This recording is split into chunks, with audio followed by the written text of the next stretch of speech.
Assalamualaikum warahmatullahi wabarakatuh. Selamat datang kembali di channel Fiksi Cerita Horor. Untuk kisah kali ini ada sebuah cerita yang diambil dari tulisannya akun Twitternya Om Ras.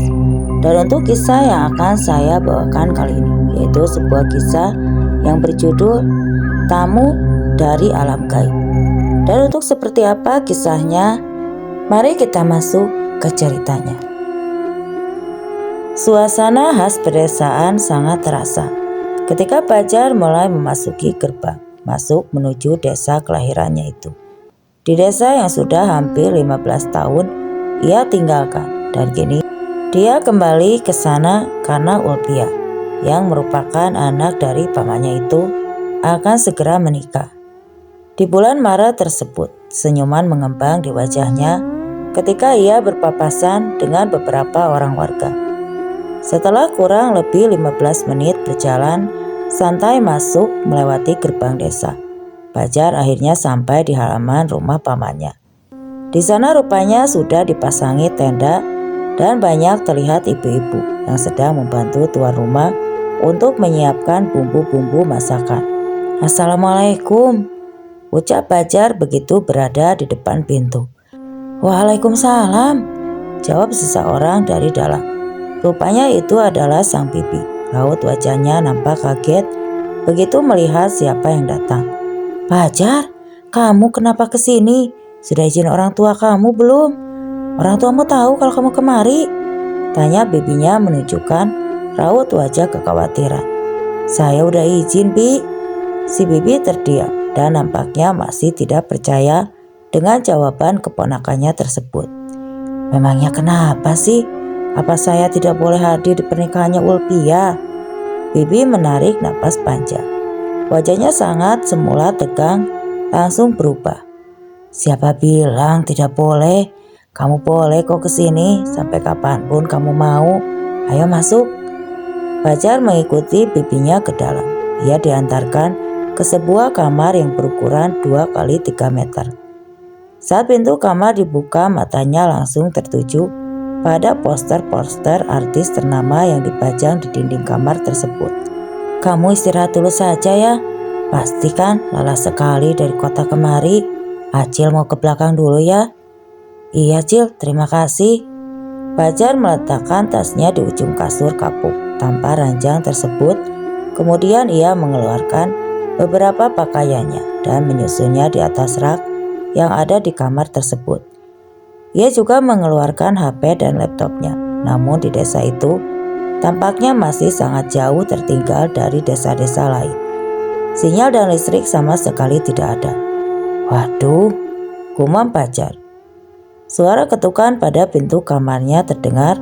Fajar bergegas berdiri dan membuka pintu. Di sana berdiri seorang gadis cantik yang mengenakan daster motif bunga dengan tangan yang membawa nampan berisi teh dan kue apam.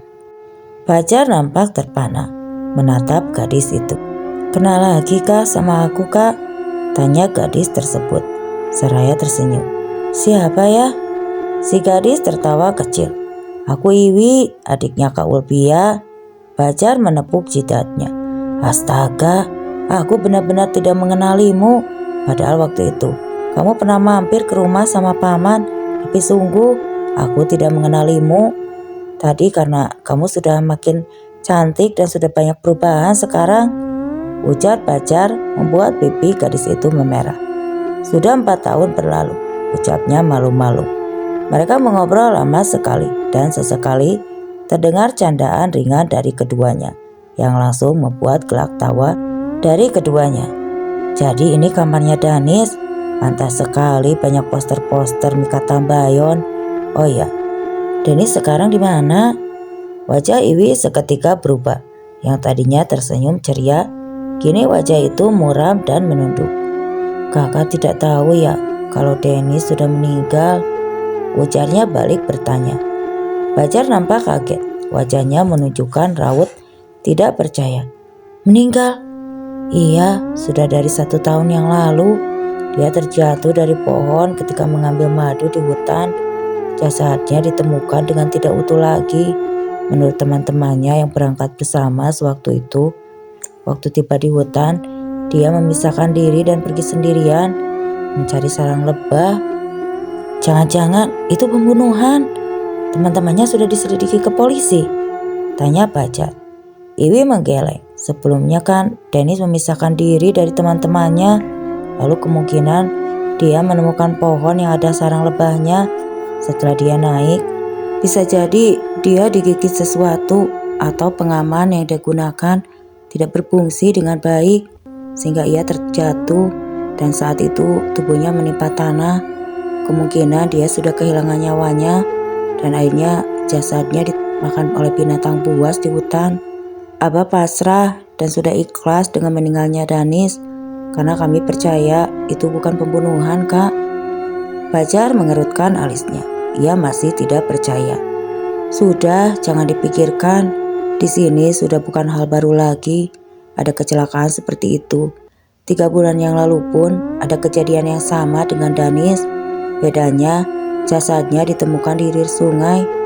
Terjerat baka yang menjuntai dan tubuhnya benar-benar sudah membengkak dan berisi air. Aku sampai begini ngeri kalau ingat cerita itu lagi, ucap Iwi. Wi, terdengar suara panggilan dari arah luar, memanggil nama gadis cantik tersebut. Bergegas ia beranjak dan keluar dari kamar. Bajar melihat ke sekelilingnya, ia memperhatikan setiap sudut kamar yang berukuran kecil tersebut. Tiba-tiba matanya terpaku pada sebuah huruf yang ada di dekat poster Dodi Herlino. Karena penasaran dengan huruf yang ia duga adalah tulisan Danis. Bajar pun lantas melepaskan paku picik yang sudah berkarat dari poster tersebut. Apa itu halimun? Ujar Bajar nampak bingung dengan tulisan itu. Bajar, makan dulu yuk. Panggil bibinya menjulurkan kepala ke dalam yang membuat Bajar sedikit kaget. Ia gelalapan dan langsung mengangguk. Sebelum keluar kamar, Bajar membenarkan kembali letak poster tersebut. Lantai papan itu berbunyi ketika ia melangkah menuju ke dapur. Terlihat beberapa orang ibu-ibu menatapnya dengan tajam. Sebenarnya Bajar agak risih ditatap seperti itu. Seperti tahu apa yang dirasakan Bajar, Iwi langsung menarik tangan pemuda itu, kemudian membawanya menuju ke arah meja makan bundar yang berada di sudut ruangan dapur. Di meja bundar itu tersedia satu wadah nasi yang masih mengepul asap, satu mangkok besar, gan-gan basantan, dan ikan goreng asin, beserta sambal lombok yang langsung membuat cacing-cacing di perut Bajar mulai meronta-ronta kegirangan. Iwi dengan sangat cekatan menyendok nasi ke dalam piringnya. Ayo Kak Bajar, ayo makan Kak. Aku juga belum makan dari tadi pagi, soalnya disuruh-suruh terus sama mama. Siapa itu? Calonnya Iwi kah? Oh, bukan. Itu keponakan saya dari kota, anaknya Solihin. Oh, anak itu yang dulu sempat dibawa hal. Shh, potong bibi cepat. Dan ibu-ibu itu pun kemudian terdiam. Bajar nampak kecewa dan juga sangat penasaran dengan apa yang sebenarnya terjadi. Akan ibu-ibu itu katakan, Kak, jangan diambil hati ya. Orang-orang di sini memang seperti itu. Bisik Iwi. Kamu tahu tidak apa yang dikatakan ibu-ibu tadi? Anak yang dibawa siapa? Apa anak itu beneran aku? Tanya Bajar ketika ia membantu gadis kecil tersebut mengangkat jemuran. Aku tidak tahu apa maksud perkataan mereka. Sudahlah Kak, jangan terlalu dipikirkan. Tidak penting juga. Bajar, kapan sampai kemari? Abah dan mamamu sehat? Waduh, Wiwi, Bajar baru datang. Kamu kok suruh ngangkat jemuran segala? Bukan Mang, ini memang saya yang membantu Iwi. Sang paman merangkul bahu Bajar sambil tersenyum cerah. Tampak sekali pamannya itu begitu sangat menyayanginya. Sekilas Bajar menatap wajah cemberut Iwi, menatap kepadanya. Bajar diajak ngobrol sampai malam hari, dan ketika jam menunjukkan pukul 9 malam, barulah obrolan itu berakhir di dalam kamar. Bajar memijit-mijit rahangnya yang terasa sakit, karena terlalu ramah berbicara dan tersenyum. Kemudian ia merebahkan tubuhnya di atas kasur sambil memejamkan mata. Malam itu Fajar bermimpi aneh.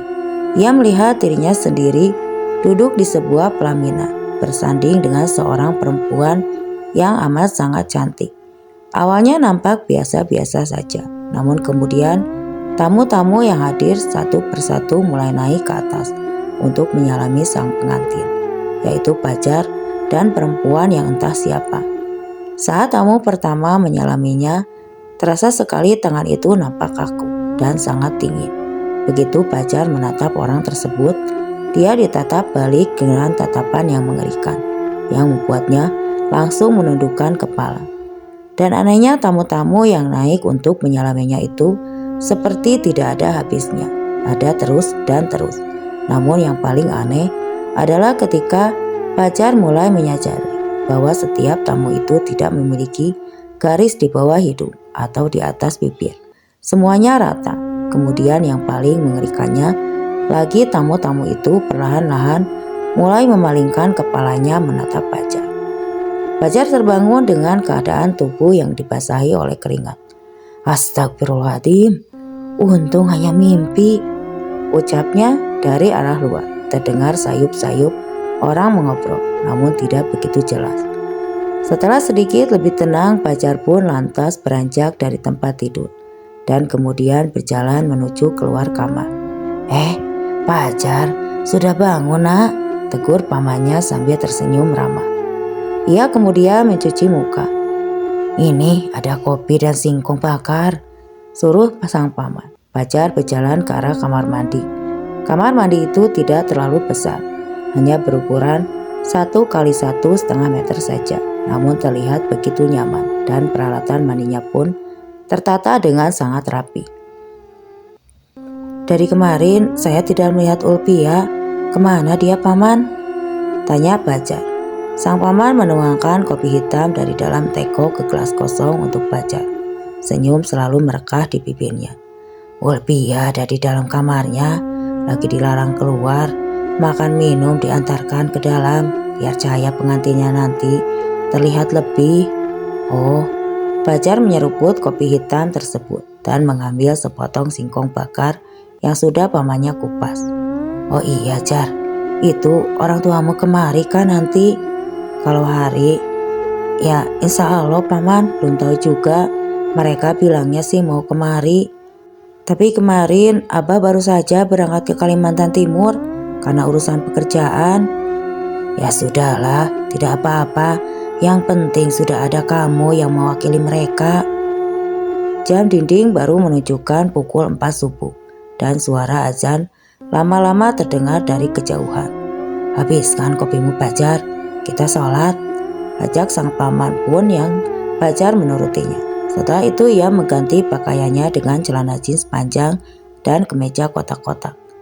Fajar tidak membawa sarung apalagi baju untuk sholat dan peci, karena memang dia sendiri pun jarang sholat jika di rumah.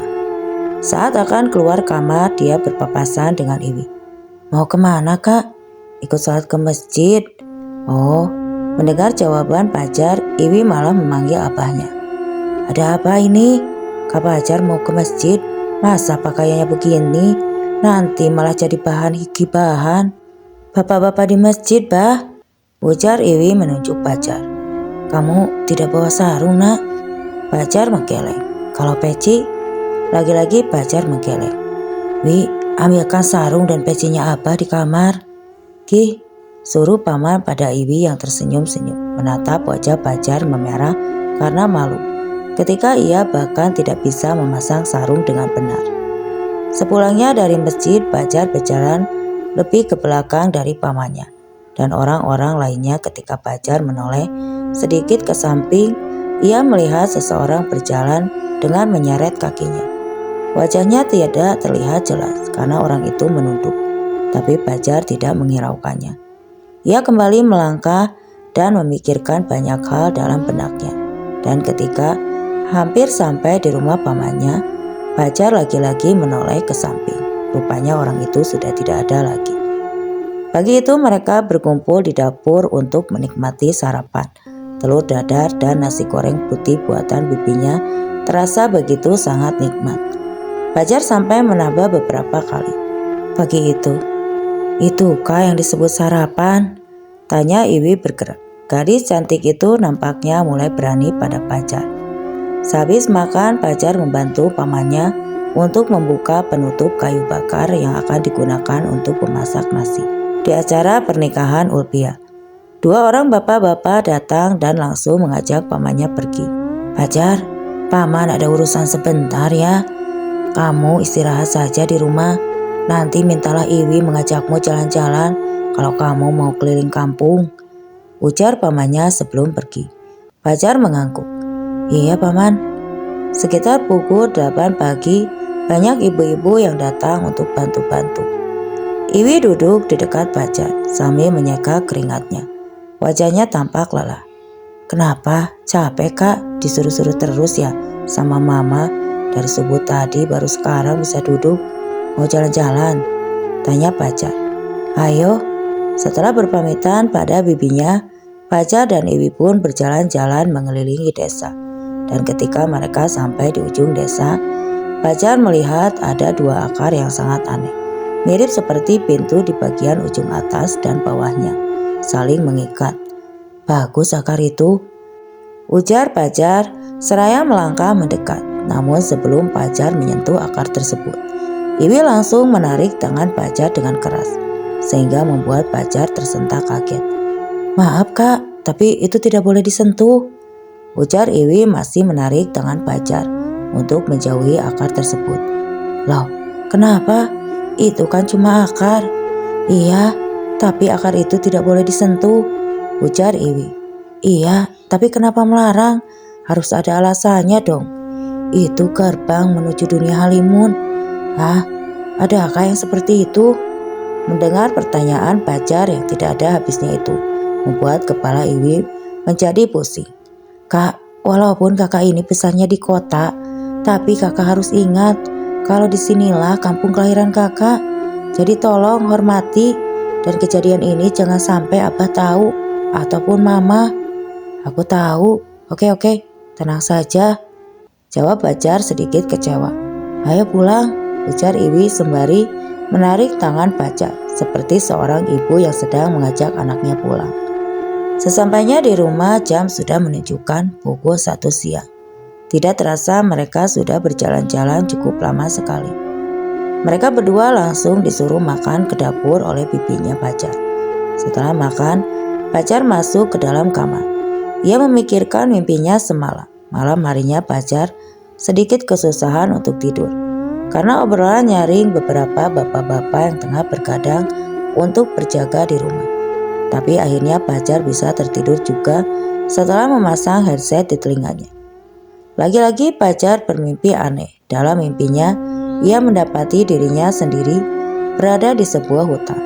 Hutan itu begitu gelap sampai-sampai Pajar tidak bisa melihat tangannya sendiri. Napasnya terengah-engah dan sayup-sayup. Dari kejauhan terdengar suara beberapa orang yang menyeruakan sebuah kata yang sangat aneh. Tapi terdengar tidak asing di telinga Pajar. Pajar mencoba berlari ketika ia melihat banyak cahaya yang menghampirinya. Namun saat itu kakinya seolah-olah keram dan ia akhirnya terjatuh. Orang-orang itu pun menemukannya. Mereka mengelilingi Pajar sambil mengarahkan obor padanya. Wajah orang-orang itu terlihat sama dan tidak memiliki garis di atas bibir atau di bawah hidung. Mereka perlahan-lahan membungkuk dan melotot menatap Pajar. Saat itu Pajar berteriak, namun suaranya tidak terdengar. Ia menutup matanya dan kemudian ia pun terbangun dari tidurnya dengan keadaan tubuh yang basah oleh keringat. Napasnya tidak beraturan. Ia takut dan sangat ketakutan mengingat mimpi yang sudah 2 hari ini Pajar alami. 2 malam berturut-turut ia alami semenjak berada di desa tersebut. Apakah ini kualat ya? Karena aku tidak izin pada orang tuaku dan berbohong pada paman juga bibi, batinnya. Tok, tok. Pajar, bangun, kita sholat subuh dulu, ujar suara dari arah luar. Di dalam kamar, Pajar menarik napas panjang beberapa kali, lalu beranjak dari tempat tidur. Ia mandi dan kemudian mengganti baju. Di perjalanan menuju masjid, Pajar hanya terdiam. Bahkan ketika pamannya mengajak dia berbicara pun, Fajar cuma menjawabnya dengan singkat. Saat pulang dari masjid, Fajar lagi-lagi melihat orang yang sama berada di sampingnya, berjalan dengan menyeret kaki itu, seolah tahu sedang diperhatikan oleh Fajar. Dan ia pun kemudian mengangkat wajahnya dan menatap Fajar. Fajar melotot dan nampak kaget melihat rupa dari orang yang berada di sampingnya tersebut. Wajahnya mirip sekali dengan orang-orang yang berada di mimpinya. Ia tidak memiliki garis di atas bibirnya. "Paman!" teriak Fajar. Tubuhnya ambruk ke tanah. Paman dan beberapa orang lainnya terlihat khawatir. Mereka mencoba membangunkan pemuda itu, namun sepertinya Fajar sudah tidak sadarkan diri. Akhirnya paman dan orang-orang itu pun mengangkat tubuh Fajar dan membawanya ke rumah. Pelan-pelan Fajar membuka matanya. Saat ia sadar, matahari sudah tinggi sekali kala itu. "Saya kenapa, Paman?" "Harusnya Paman yang bertanya. Kenapa kamu bisa pingsan seperti tadi? Kamu sakit?" Fajar terdiam. Ia kembali mengingat kejadian sepulangnya dari masjid subuh tadi. "Saya melihat ada orang yang sangat mirip dengan ada yang di mimpi saya 2 malam berturut-turut ini. Dia tidak memiliki garis di atas bibir, Paman." Paman menarik napas panjang. "Seperti apa orang yang kamu lihat tadi?" "Ia selalu berjalan di samping saya, Paman. Wajahnya pun selalu menunduk dan kakinya pincang. Tapi tadi saat saya memperhatikannya, dia malah menatap balik saya dan saya kaget begitu melihat wajahnya. Wajahnya benar-benar sama dengan orang-orang yang hadir di mimpi saya." Fajar pun menceritakan tentang mimpinya. Sang paman mendengarkan dengan sangat antusias. Sesekali alisnya mengerut dan kemudian menggelengkan kepalanya. "Saya juga mendengar apa yang mereka ucapkan. Kata-kata itu aneh, tapi tidak asing bagi saya. Saya lupa di mana saya pernah mendengar kata-kata itu." "Fajar, apa kamu ingat sesuatu yang dulu pernah kamu alami selagi kamu masih kecil?" Fajar menggeleng. "Saat itu usiamu baru menginjak 6 tahun. Kalau tidak salah, dulu kamu pernah diculik dan dibawa oleh orang-orang Halimun. Abahmu dan kami juga warga kampung sini mencarimu selama beberapa hari. Tapi kami tidak berhasil menemukan kamu. Kamu hilang bagaikan ditelan bumi. Bahkan jejak si penculik pun tidak ditemukan. Sampai kemudian seseorang tertua desa yang bergelar Kaisalun mengatakan bahwa kau sudah dibawa oleh bangsa Halimun, bangsa yang kehidupannya sama seperti kita ini, hanya saja berbeda dimensi. Entah apa tujuan mereka menculikmu saat itu." Kaisalun pun tidak tahu alasannya, tapi beliau menyanggupi untuk mengambilmu kembali dari mereka. Dan kami ingat betul saat itu. Kisah Laun pun memasuki akar atau akar yang mirip seperti pintu yang beliau katakan adalah gerbang menuju desa tempat bangsa Halimun itu berada. Cukup lama sekali beliau tidak kembali. Namun saat kami sudah hampir putus asa, terdengar suara tangisan anak kecil yang keluar dari akar tersebut. Saat itu keadaannya benar-benar gelap. Kaisalamun menuntun anak kecil itu ke arah kami dan menyerahkannya kepada abahmu. Semenjak saat itu, Kaisalamun menyuruh orang tuamu agar pindah ke tempat lain supaya kau tidak dibawa oleh mereka lagi. Karena Kaisalamun yakin bahwa mereka pasti akan terus mengincarmu. Cerita Paman Fajar menarik napas panjang. "Jadi itu alasannya kenapa aku tidak diperbolehkan kemari?" gumamnya tanpa sadar. "Jadi kau berbohong tentang orang tuamu yang memberi izin?" ujar pamannya dengan mata melotot. "Maafkan saya, Paman. Saya mengaku saya memang berbohong tentang hal itu. Tapi saya punya alasan kenapa saya berbohong. Saya sangat rindu dengan kampung halaman saya ini, Paman. Dan saya juga ingin sekali menghadiri acara pernikahan Ulpia." Sang paman mengalihkan pandangannya ke arah poster. Sampai hari acara itu, kau harus tetap hati-hati dan jangan pernah berjalan-jalan sampai ke ujung kampung, ujar paman. Akhirnya Fajar yang merasa senang tentu langsung menyanggupi. Toh, dia juga tidak ada keperluan sampai ke ujung kampung, pikirnya. Semenjak sore hari tadi, di samping rumah sudah banyak sekali orang-orang yang mulai menanak nasi untuk acara ijab kabul. Malam itu bergantang-gantang beras bergantian dimasak. Wangi aroma masakan pun menyebar terbawa angin, membuat perut menjadi lapar. Paman dan bibinya juga tentu sangat sibuk di malam itu. Fajar keluar dari kamar dengan penampilan yang sangat rapi. Walaupun wajahnya tampak sedikit pucat, tapi ia terlihat sangat tampan. Malam itu, gantengnya kakak sepupuku ini, canda gadis itu tersenyum. Duh, rasanya kepalaku semakin besar karena dipuji oleh gadis cantik, balas Fajar malam itu. Barulah Fajar melihat Ulbia begitu sangat cantik dengan gaun putihnya. Apa kabar? Sapa Ulbia tersenyum. Baik. Wah, kau cantik sekali ya. Aku jadi penasaran dengan pria beruntung itu, ujar Fajar membuat wajah Ulbia seketika memerah. Meski mereka tinggal di daerah yang berbeda, bahkan jarang bertemu, tapi mereka cukup akrab satu dengan lainnya. Ijab kabul sebentar lagi akan dilaksanakan. Calon suami Ulbia pun terlihat sudah duduk di depan penghulu. Setelah selesai ijab kabul, Fajar langsung mengucapkan selamat kepada pasangan itu. Acara di luar rumah pun dimulai. Sebagian besar mesin penyalur listrik milik desa dihidupkan untuk menyalakan sound system. Berbagai acara hiburan malam itu, warga tampak senang dan bersuka cita. Fajar pun beberapa kali ikut bernyanyi di atas panggung. Namun, ada yang aneh pada acara malam itu.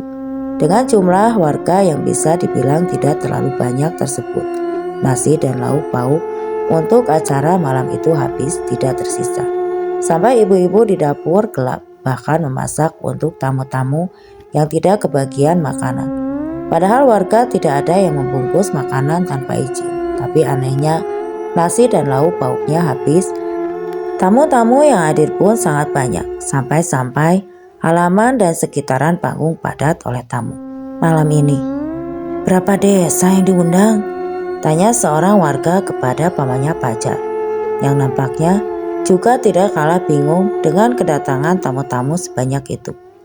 Fajar sendiri merasa bulu kuduknya selalu berdiri ketika ia berdekatan dengan tamu-tamu tersebut.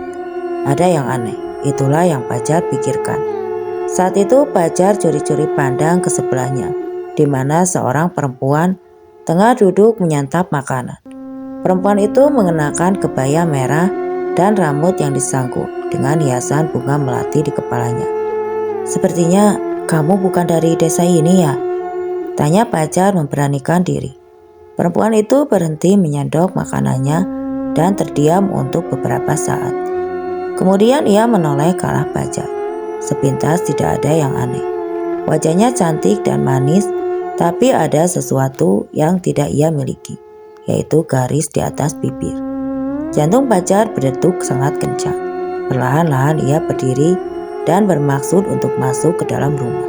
Namun langkahnya terhenti ketika perempuan itu berkata hal yang sama seperti yang ada di dalam mimpinya. Dan seketika orang-orang yang berada di sana ikut menatap Fajar. Kepala Fajar terasa pusing begitu menyadari semua orang itu tidak memiliki garis di atas bibirnya. Astagfirullah, astagfirullah, ucapnya. Napasnya tersengal-sengal. Ia memberanikan diri untuk berlari, menjauhi orang-orang aneh tersebut. Namun matanya seakan ditutup oleh sesuatu. Ia sama sekali tidak melihat rumah pamannya. Bahkan panggung tempat acara keraban itu pun hilang tidak berbekas. Fajar panik. Ia berlari menjauh, bukan hanya rumah pamannya saja, tapi rumah-rumah di desa itu pun lenyap dari pandangan Fajar. Sejauh mata memandang hanya pepohonan yang ada di sana. Fajar terus melangkahkan kakinya. Sampai kemudian tubuhnya menabrak seseorang. Orang itu tinggi dan besar. Ia menatap Fajar sambil mengatakan sesuatu. kata-kata yang ada di dalam mimpinya. "Hentikan, hentikan!" teriak Fajar mulai menangis. Lalu semuanya menjadi gelap. Saat terbangun, Fajar sudah berada di ruangan yang sangat aneh, namun tampak tidak asing baginya. Rasanya ia pernah berada di tempat itu, tapi entah kapan. Dia juga tidak tahu. Apa ini semacam dejavu? Tidak, ini pasti mimpi. "Seseorang, siapa saja, tolong bangunkan aku dari mimpi buruk ini," ujar Fajar. Sementara di rumah pamannya, Iwi sibuk mencari-cari Fajar yang tidak kelihatan semenjak tadi. "Bah, kau lihat Fajar kemana?" "Coba cari di kamar, mungkin dia sudah tidur." "Sudah, Bah, tapi tidak ada." Sang paman akhirnya ikut mencari Fajar, namun Fajar tidak ditemukan. Pamannya mulai panik kala itu, apalagi setelah menyadari bahwa tamu-tamu yang banyak tadi sudah menghilang. Tidak menunggu sampai acara selesai, sang paman meminta bantuan kepada beberapa orang warga untuk mencari keponakannya tersebut. Namun setelah mencari hingga pukul 2 dini hari, orang-orang itu menyerah dan berjanji akan melanjutkan pencarian besok harinya. "Ya Allah, kemana anak ini? Kan waktu itu aku sudah menyuruhmu mengantarnya pulang, tapi kau biarkan dia tinggal di sini. Kalau sudah begini, kemana kita akan mencari dia? Tidak ada gunanya saling menyalahkan, Bah, Mah. Sekarang kita pikirkan saja cara untuk menyebut Fajar," ujar Iwi menengahi. "Kalau hanya berkata itu mudah, Wi.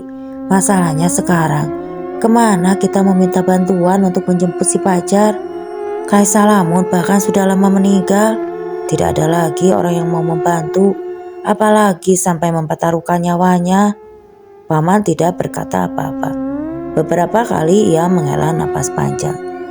Apa yang dikatakan istrinya memang benar adanya. Pagi harinya warga mulai berkumpul di halaman rumah. Acara pernikahan yang seharusnya dilanjutkan pagi hari terpaksa harus ditunda karena mereka akan mencari Fajar terlebih dahulu. Paman berjalan di depan untuk memimpin kelompok pencarian. Beliau langsung menuju ke ujung kampung. Berdiri mematung menatap akar yang bentuknya pintu tersebut. "Bismillah," ucapnya sebelum masuk, namun tidak terjadi apa-apa. Paman masih berada di dunia manusia, bahkan setelah beberapa kali mencoba keluar masuk akar tersebut, beliau tetap tidak berpindah. "Kau yakin dia dibawa lagi oleh Hang Limunan?" "Iya, karena dulu Kai Salamun juga bilang bahwa anak itu pasti akan terus diincar." Paman Fajar terduduk di dekat akar tersebut. Ia menangis menyesal karena sudah membiarkan Fajar tinggal di desa itu. Di waktu yang bersamaan di rumah paman, orang tua Fajar rupanya datang untuk menghadiri acara pernikahan Ulpia. Mereka yang tidak tahu kalau Fajar datang ke sana nampak bingung melihat pengantin yang tidak berhias. "Apa kami datang terlalu awal?" "Wah, syukurlah kalau begitu. Berarti kami bisa melihat ijab kabulnya nanti malam," ujar ibunya Fajar sumringah. Bibi yang mendengar perkataan itu seketika menangis sesegukan.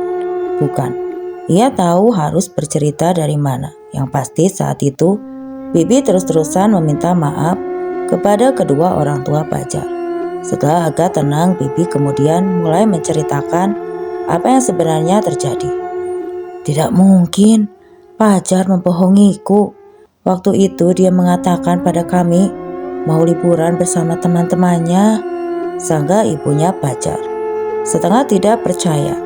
"Maafkan aku," isak Bibi. Dengan tergopoh-gopoh, ayah Fajar, Pak Solihin, segera keluar rumah untuk menuju ke ujung desa.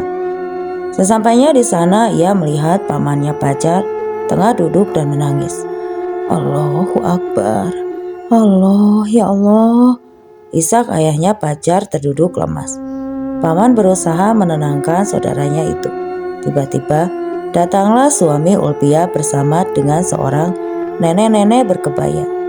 "Di mana gerbangnya?" tanya beliau. Semua orang yang berada di sana tampak kaget.